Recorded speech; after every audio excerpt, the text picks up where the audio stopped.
बहुत पुरानी बात है। दूर कहीं एक गांव था। गांव के बाहर एक पुरानी हवेली थी जिसे लोग चुड़ैल की हवेली कहते थे।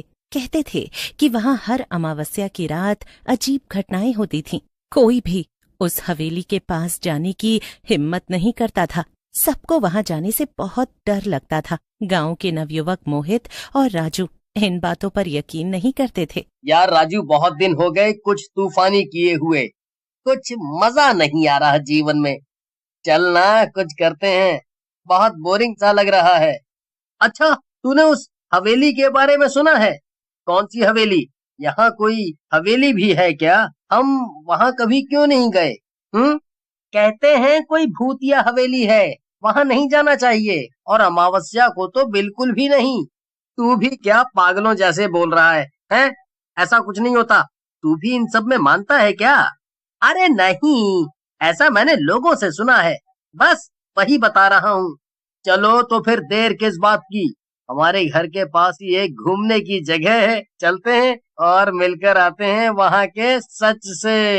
एक दिन वो तय करते हैं कि अमावस्या की रात हवेली जाकर सच्चाई पता लगाएंगे। लेकिन उन्हें नहीं पता था कि उनकी ये जिज्ञासा उनकी जिंदगी की सबसे भयानक रात बन जाएगी। वो तो बस मस्ती करने के इरादे से जा रहे होते हैं। तभी उन्हें रास्ते में कुछ लोग बैठे मिल जाते हैं। उस हवेली में जाने की भूल मत करना बेटा, सुना है वहाँ हर अमावस्या की रात कोई शादी होती है।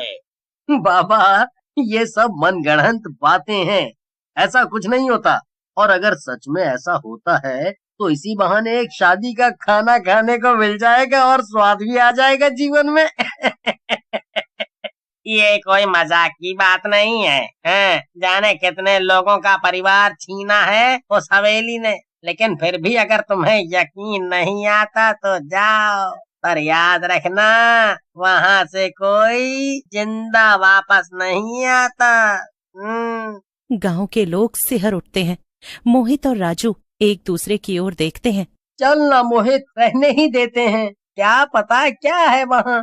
अरे तू क्या इनकी बातों में आ रहा है? ठीक है, हम खुद देखेंगे कि वहाँ क्या होता है, और फिर वापस आकर आपको बताएंगे भी कि हमने शादी में क्या किया। क्यों राजू, चलेगा ना तू? हाँ, इस अमावस्या को हम हवेली जाएंगे। मैं भी नहीं डरता किसी से, वैसे भी ऐसा कुछ नहीं होता, सब कहने की बातें हैं। अमावस्या की रात आ जाती है। मोहित और राजू निकल पड़ते हैं। मोहित और राजू पूरी तैयारी के साथ हवेली की ओर बढ़ते हैं। थोड़ी दूर चलने पर हवेली दिखाई देने लगती है। बहुत बड़ी हवेली दूर से ही नजर आती है। हवेली के पास पहुंचते ही हवा सर्द हो जाती है। अचानक दूर से शहनाई की आवाज आने लगती है। तुम्हें कुछ सुनाई दे रहा है? हाँ, सुनाई तो दे रहा है। ये आवाज कहाँ से आ रही है? ये तो शादी की शहनाई की आवाज लगती है। कहीं शादी हो रही है, लेकिन यहाँ तो इस हवेली के अलावा कुछ नहीं है। हाँ, क्या पता यहीं कहीं से ये आवाजें आ रही हों। हाँ, शायद अंदर से। लेकिन यहाँ शादी कैसे हो सकती है? वो लोग कहीं सच तो नहीं कह रहे थे। हमें वापस चलना चाहिए है, क्या पता हम फंस जाएं तो कोई अब हमारी मदद भी नहीं करेगा। अब यहाँ तक आ गए हैं तो अंदर भी जाकर देखते हैं, क्या पता कुछ अच्छा ही देखने को मिल जाए। वो धीरे धीरे अंदर जाते हैं। हवेली के अंदर जाते ही वो देखते हैं कि हवेली बाहर से ही नहीं, अंदर से भी बहुत बड़ी है। पूरा हॉल सफेद धुएं से भरा हुआ था और हॉल के ठीक बीच में एक सजी धजी दुल्हन थी। लगता है जैसे सच में शादी है यहाँ। ये क्या दुल्हन? ये यहाँ सच में शादी हो रही है? वरना ये दुल्हन ऐसे क्यों बैठी होती? जरूर कोई बात है। मैं अभी बोल रहा हूँ मोहित, हमें यहाँ से चलना चाहिए अब। यहाँ हमारे अलावा कोई नहीं है, मुझे डर लग। अचानक हॉल में लाइट जलने लगती है और वहाँ बैठे मेहमानों के चेहरे दिखने लगते हैं। वो सभी डरावने भूत होते हैं और वो सब मोहित और राजू को देखकर मुस्कुरा रहे होते हैं। राजू और मोहित ये सब देखकर बहुत डर जाते हैं। दोनों भागने के लिए दरवाजे के पास जाते हैं तो दरवाजे खुद बंद हो जाते हैं और भागते भागते जाकर वो दुल्हन के पास गिर जाते हैं। तभी दुल्हन बोलती है, तुम लोग यहाँ क्यों आए हो? अब बहुत पछतावा हो रहा है। गांव वालों की बात मान लेनी चाहिए थी। गलती हो गई मोहित हमसे। मुझे माफ कर दो भाई, मेरी वजह से तुम भी यहाँ फंस गए हो। तभी वहाँ एक आदमी आता है जो दूल्हे की वेशभूषा में होता है, जिसे देखकर मोहित और राजू डर जाते हैं। अच्छा, तो तुम दोनों हो हमारे नए मेहमान। चलो, अब जब तुम आ ही गए हो तो शादी में शामिल हो जाओ। बहुत मजा आने वाला है। आज हमारी शादी का जश्न है। तुम दोनों एकदम सही जगह और बिल्कुल सही समय आए हो। किसकी शादी? हमें कोई शादी नहीं देखनी। हमें अपने घर जाना है, वो भी सही सलामत। हमें जाने दो। हाँ, आज मेरी और मेरी चुड़ैल की शादी है और ऐसे में अब तो तुम दोनों को शादी देखनी ही पड़ेगी। तुम हमारे खास मेहमान बन चुके हो। मोहित और राजू कांपने लगते हैं। हवेली में एक भयानक हंसी गूंजने लगती है। सब बहुत खुशी से शादी का मजा ले रहे होते हैं। मोहित और राजू एक बार फिर भागने की कोशिश करते हैं, लेकिन इस बार भी सारे दरवाजे बंद हो जाते हैं और एक बार फिर अंधेरा हो जाता है। एक बार यहाँ जाने के बाद वापस जाना नामुमकिन है। अब तुम कहीं नहीं जा सकते। हम कभी किसी को यहाँ बुलाते नहीं, लेकिन जो आ जाता है फिर उसको जाने भी नहीं देते। तुम्हें क्या लगता है ये मेहमान हमने कैसे इकट्ठा किए हैं? इन सबको मार के बहुत मेहनत करी है हमने। सब जोर से हंसते हुए उनकी तरफ बढ़ ही रहे होते हैं कि तभी अचानक हवा में अजीब सी गूंज उठती है। मोहित और राजू बहुत डर जाते हैं। मुझे लग रहा है आज हमारी आखिरी रात है। ये सब मिलकर हमें मार देंगे और हम भी इन्हीं में से एक बन जाएंगे। गांव में किसी को पता भी नहीं चलेगा हमारे साथ हुआ क्या, और ना कोई हमारी सहायता करने आएगा। हमें इतनी जल्दी हार नहीं माननी चाहिए। भगवान पर भरोसा रखो, वो हमें बचा लेंगे। यहाँ हमें खुद भगवान भी नहीं बचा सकते और हमारे पास कुछ है भी नहीं जो हमारी सहायता कर पाए। काश हम अपने ऊपर उतना घमंड ना करते और अपने साथ कुछ लोग या कुछ पवित्र चीज ले आते तो शायद हम आज बच पाते। इतना बोलते हुए मोहित अपनी जेब में हाथ डालता है, लेकिन जेब से हनुमान चालीसा तो नहीं मिलती। उसका एक छोटा सा पन्ना निकलता है। दोनों बहुत खुश हो जाते हैं और उस पन्ने को जोर जोर से पढ़ने लगते हैं, जिससे हवेली हिलने लगती है और उनके पास आते भूत एक एक करके गायब होने लगते हैं। तभी अचानक हवेली में तेज आंधी चलती है और अचानक सब कुछ शांत हो जाता है। तो मोहित और राजू गिरते पड़ते घबराते हुए बाहर भागते हैं। जंगल से निकलते हुए रात से सुबह होने लगती है। जैसे तैसे वो गांव पहुंच जाते हैं। जैसे ही वो दोनों गांव वापस आते हैं, दोनों पूरी तरह सहमे हुए होते हैं। हमसे बहुत बड़ी गलती हुई जो हमने आपकी बात नहीं मानी। वहाँ सच में चुड़ैल और भूत की शादी होती है, वो भी बहुत भयानक रूप से। हम तो बच गए, लेकिन हमने वहाँ बहुत से ऐसे लोग देखे जो बच नहीं पाए। राजू और मोहित ये बताते हुए बहुत मायूस हो गए, जिसको देखकर गांव वाले डर से कांपने लगे। मोहित और राजू ने जो देखा वो उनकी जिंदगी का सबसे खौफनाक अनुभव था। उसके बाद कोई भी उस हवेली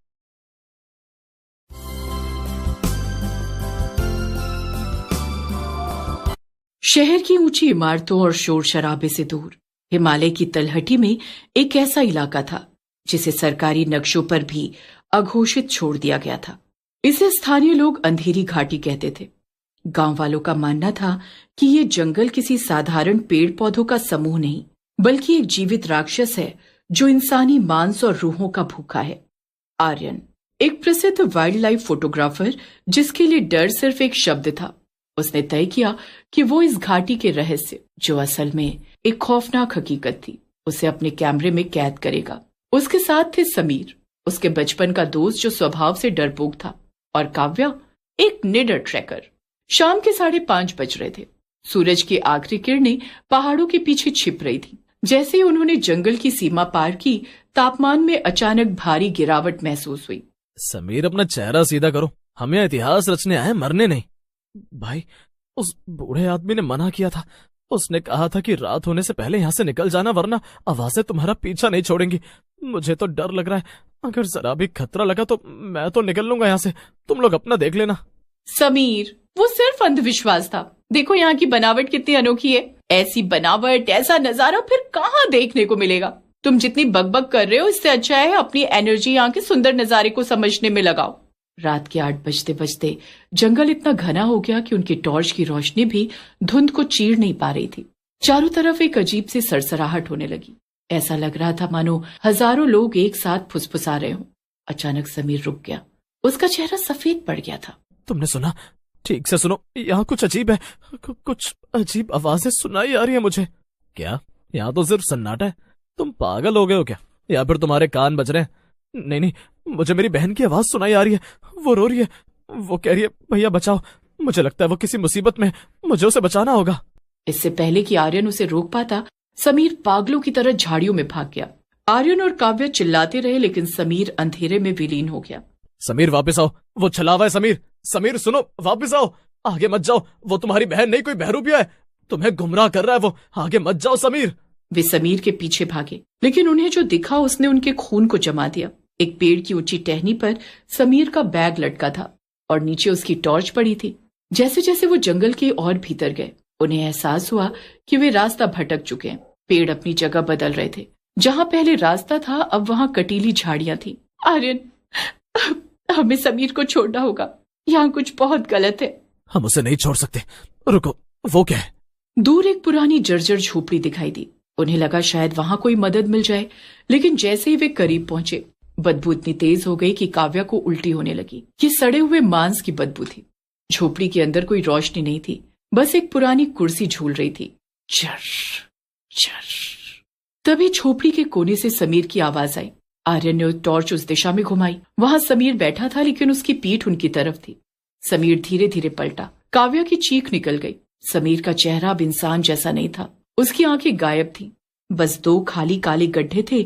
आर्यन, क्या तुम मेरी आंखें ढूंढने में मदद करोगे? वो इस जंगल ने खा ली है। वो चीज बिजली की गति से आर्यन की ओर झपटी। आर्यन और काव्या वहां से भाग निकले। भागते भागते वे एक ढलान से नीचे गिर गए और एक ऐसी जगह पहुंचे जो किसी स्लॉटर हाउस जैसी लग रही थी। वहां सैकड़ों लोग पेड़ों से उल्टे लटके हुए थे। कुछ अभी भी जीवित थे। उनकी सांसें चल रही थी, लेकिन उनके शरीर का मांस धीरे धीरे पेड़ों की जड़ें सोख रही थी। ये जंगल जीवित है, ये हमें खा रहा है। तभी वो मुख्य राक्षस, घाटी का स्वामी, उनके सामने प्रकट हुआ। वो 7 फुट लंबा, चमड़ी रहित और कई हाथों वाला जीव था। तुमने मेरी शांति भंग की है। अब तुम्हारी रूह इस जंगल की खाद बनेगी। उसने काव्या को उठाकर एक नुकीले पेड़ की टहनी पर पटक दिया। आर्यन, भागो, इसे खत्म कर। आर्यन अब पूरी तरह अकेला था। उसका कैमरा, उसके दोस्त, उसकी हिम्मत, सब कुछ छीन लिया गया था। उसने देखा कि उसके पास रखे बैग में 3 लीटर पेट्रोल और कुछ फ्लेयर्स यानी आतिशबाजी वाले गोले थे। उसने देखा कि राक्षस काव्या के शरीर से उसकी रूह खींचने की कोशिश कर रहा था। आर्यन की आंखों में आंसू थे, लेकिन दिल में नफरत। तुम नरक के जीव हो और मैं तुम्हें वहीं भेजूंगा। उसने पेट्रोल को उन जड़ों पर छिड़क दिया जो जमीन के नीचे से इंसानी शरीरों को जकड़े हुए थी। उसने एक फ्लेयर जलाया और उसे पेट्रोल की धार पर फेंक दिया। एक धमाका हुआ। आग की लपटें देखते ही देखते पेड़ों पर चढ़ने लगी। वो जंगल जो कभी अंधेरा और ठंडा था, अब आग की भट्टी बन चुका था। राक्षस दर्द से तड़पने लगा। उसकी आवाज हजारों चीखों के मेल जैसी थी, जिससे कान के पर्दे फट सकते थे। तुम मुझे नहीं जला सकते। मैं ये मिट्टी हूँ, मैं ये हवा हूँ। आग ने राक्षस को पूरी तरह घेर लिया। आर्यन जलते हुए जंगल से बाहर निकलने में कामयाब रहा। जब वो सड़क पर पहुंचा तो सूरज उग रहा था। उसका पूरा शरीर झुलस चुका था। एक ट्रक ड्राइवर ने उसे देखा और अस्पताल पहुंचाया। महीनों बाद आर्यन ठीक तो हो गया, लेकिन वो कभी बोल नहीं पाया। डॉक्टर ने कहा कि उसके गले की नसें किसी ठंडी चीज के संपर्क में आने से जम गई हैं। एक रात आर्यन अपने कमरे में बैठा था। अचानक उसे खिड़की पर दस्तक सुनाई दी। उसने मुड़कर देखा, बाहर कोई नहीं था, लेकिन शीशे पर भाप जम गई थी। उस भाप पर उंगलियों से लिखा था, हम अभी भी भूखे हैं आर्यन। उसने नीचे सड़क की ओर देखा। वहां समीर और काव्या खड़े थे, आग में झुलसे हुए। वे उसकी ओर हाथ हिला रहे थे। आर्यन को समझ आ गया, जंगल मरा नहीं था, वो बस एक नए शिकार के इंतजार में शहर आ गया था। आर्यन की बंद आंखों के पीछे खौफ का वो मंजर नाच रहा था जिसे वो भूलना चाहता था। कमरे में सड़ांध इतनी बढ़ गई कि उसका दम घुटने लगा। वो सड़ी हुई बदबू अब उसके बिल्कुल करीब थी। उसे अपने गले पर ठंडी बर्फ जैसी उंगलियों का स्पर्श महसूस हुआ। आर्यन ने हिम्मत जुटाकर आंखें खोली। उसके सामने कोई भयानक राक्षस नहीं, बल्कि काव्या और समीर खड़े थे। उनकी आंखों में गुस्सा नहीं, बल्कि एक असीम दर्द था। आर्यन, तुमने हमें उस आग में अकेला छोड़ दिया। तुमने सोचा कि आग उस शैतान को मार देगी। आग ने सिर्फ हमारे शरीरों को जलाया, उसे तो और भी ताकतवर बना दिया। आर्यन कुछ बोलना चाहता था, लेकिन उसके जमे हुए गले से सिर्फ एक घरघराहट निकली। अचानक कमरे की दीवारें पिघलने लगीं और धीरे धीरे अस्पताल का वो कमरा फिर से उसी अंधेरी घाटी के जंगल में तब्दील होने लगा। उसे समझ आ गया कि वो कभी अस्पताल पहुंचा ही नहीं था। वो ट्रक ड्राइवर, वो अस्पताल, वो इलाज, सब कुछ उस छलावे का एक दिमागी खेल था, ताकि आर्यन की रूह को पूरी तरह तोड़ा जा सके। आर्यन ने देखा कि वो अभी भी उसी कुएं के पास खड़ा है जहां उसने आग जलाई थी। आग बुझ चुकी थी, लेकिन राख से एक नया जीव जन्म ले रहा था। उसका शरीर कोयले जैसा काला और आंखें जलते हुए अंगारे जैसी थी। इंसान का सबसे बड़ा हथियार उसकी उम्मीद है, और मैंने तुम्हारी वही उम्मीद तोड़ दी। अब तुम न जीवित हो न मृत। स्वागत है आर्यन, अब तुम इस जंगल के रक्षक बनोगे।